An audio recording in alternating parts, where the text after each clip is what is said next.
हिमालय की गोद में बसा था एक छोटा सा गांव, शिवपुर। यहां सदियों से एक रहस्य छुपा था, नाग झील का रहस्य। कहते हैं इस झील की गहराइयों में छिपा है नागलोक, नागों का अद्भुत संसार। गांव का एक लड़का वीर, बचपन से ही उसे इन कहानियों का जादू खींच लाता था।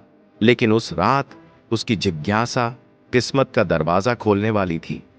पूर्णिमा की रात झील अचानक नीली रोशनी से चमक उठी और पानी दो हिस्सों में बंट गया, मानो धरती के भीतर का रास्ता खुल गया हो।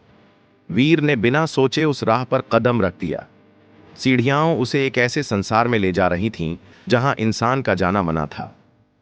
उसकी आंखों के सामने फैला था नागलोक, सोने के महल, रत्नों से जड़ी गुफाएं और चारों तरफ फैली एक दिव्य चमक। यहीं उसकी मुलाकात हुई वसुधा से, नागलोक और मानवलोक के बीच की रक्षक। उसने बताया नागलोक खतरे में है। वीर को नागराज तक्षक के दरबार में ले जाया गया। तक्षक ने कहा, अगर नागलोक को बचाना है तो तुम्हें 3 कठिन परीक्षाएं देनी होंगी। पहली, सत्य की परीक्षा, जहां वीर को अपनी सबसे बड़ी गलती स्वीकार करनी थी। दूसरी, त्याग की परीक्षा, जिसमें उसे अपनी सबसे प्यारी वस्तु छोड़नी थी। और तीसरी, साहस की परीक्षा, जहां उसे एक भयानक काली नागिन से भिड़ना था। सभी परीक्षाएं पार करने के बाद वीर को नागमणि के सामने खड़ा किया गया। उसने अपनी शक्ति और नियत से नागमणि में फिर से प्रकाश भर दिया और नागलोक को विनाश से बचा लिया।